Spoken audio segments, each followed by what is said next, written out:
अस्सलाम वालेकुम। मेरा नाम डॉक्टर नरेंद्र है और आज मैं आपकी बात जो है वो प्रोफेसर फराज जोखियो साहब से करवाऊंगा। प्रोफेसर साहब जो है वो हैदराबाद में ऑर्थोपेडिक सर्जन हैं, Liaquat university of medical and health sciences Jamshoro में।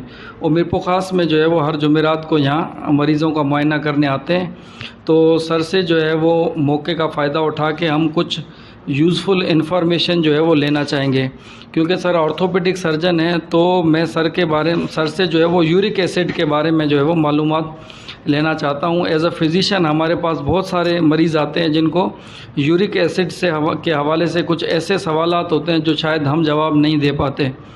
तो सर से मैं चाहूँगा कि सर जो है वो यूरिक एसिड बढ़ने के मरीज़ किन अलामात से पेश होते हैं, उसके बारे में जो वो हमें सबसे पहले बताएं।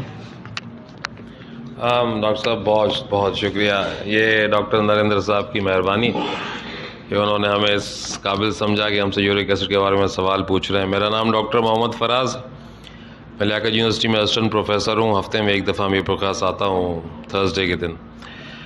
सर, यूरिक एसिड का सिलसिला कुछ यूँ है कि जिस्म में एक फाजिल मादा बनता है जिसको यूरिक एसिड कहा जाता है। वो नॉर्मली तो उसके कुछ जिस्म में ही एंजाइम्स बनते हैं जिसकी वजह से वो घुल जाता है और गुर्दों के रस्ते खारिज हो जाता है। जिन लोगों में वो एंजाइम की कमी हो जाती है या वो एंजाइम नहीं बनता जो यूरिक एसिड को तोड़ सके और निकाल सके, तो फिर यूरिक एसिड जिस्म के मुख्तलिफ जोड़ों में जमना शुरू हो जाता है।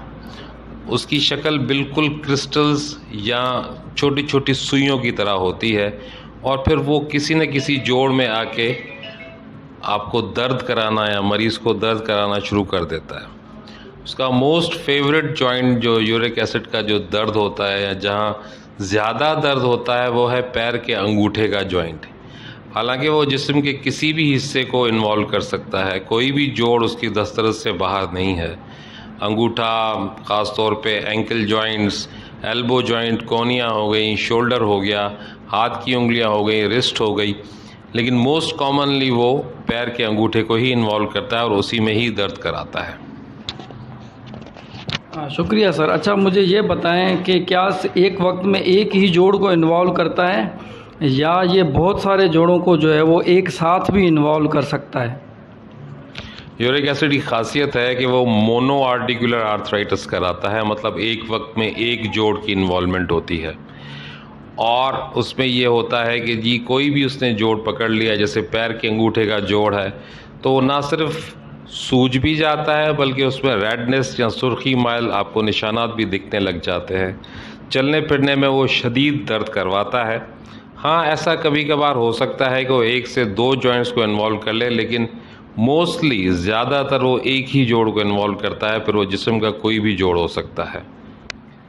अच्छा सर, हमें ये बताएं, क्या ऐसा पॉसिबल है कि किसी इंसान में जो है वो यूरिक एसिड बढ़ा हुआ हो और उससे उसको कोई भी तकलीफ़ ना हो, मींस एसिम्प्टोमेटिक एलिवेशन हो, या ज़रूरी है कि यूरिक एसिड बढ़ा हुआ है और इंसान को कोई तकलीफ़ नहीं है फिर भी उसकी दवाई तजवीज़ की जाए?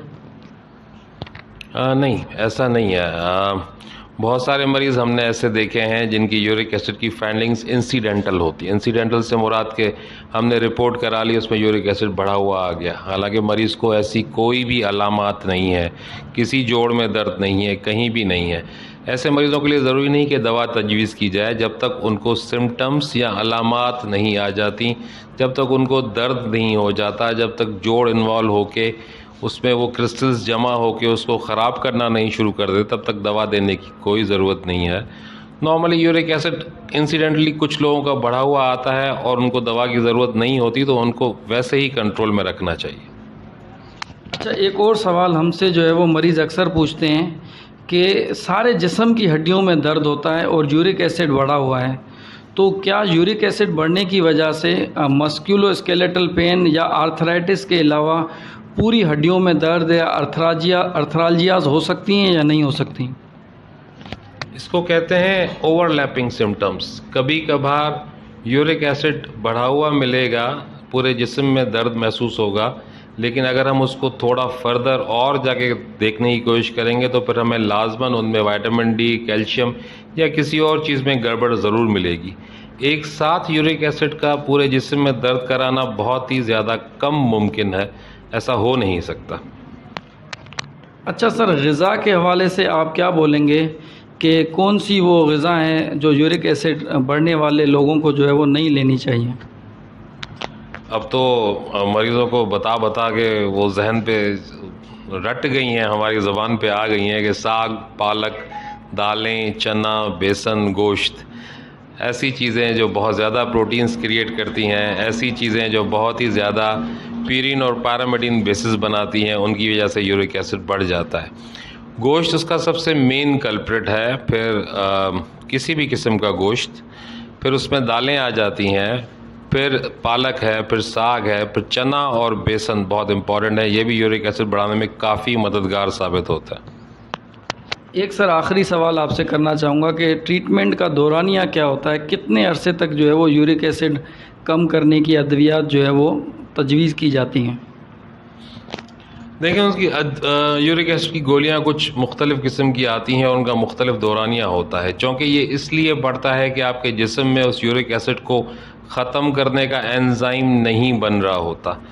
तो अब चूँकि एंजाइम नहीं बन रहा, तो यूरिक एसिड ने तो हर हाल में बढ़ना है। तो उसका सबसे पहला हल ये है कि परहेज़ की जाए। जितना आप इन 5-6 चीज़ों से दूर रहेंगे, यूरिक एसिड नहीं बढ़ेगा, आपको दवा खाने की ज़रूरत नहीं पड़ेगी। लेकिन अगर आप इस तरह की दवा खा रहे हैं तो फिर यूरिक एसिड चेक कराना बहुत ज़रूरी है। 1 हफ़्ते के बाद या 10 से 12 दिन के बाद दोबारा चेक करा लें। अगर उसकी लेवल्स नॉर्मल आ जाती हैं तो मेडिसिन को रोक देना ही बेहतर रहेगा। शुक्रिया sir, thank you very much. मैं लोगों को ये इन्फॉर्मेशन देना चाहता हूँ कि यूरिक एसिड से रिलेटेड कोई भी मामलात हों तो फराज जोकियो साहब जो है वो हमारे भरोसेमंद, मेरे बहुत अच्छे दोस्त हैं और वो यहाँ हर जुमेरात को जो है वो 4 से 6 बजे तक मारिया मेडिकल हॉस्पिटल मीरपुर ख़ास और गिरदो नवा की आवाम के लिए जो है वो अवेलेबल होते हैं। शुक्रिया सर, थैंक यू।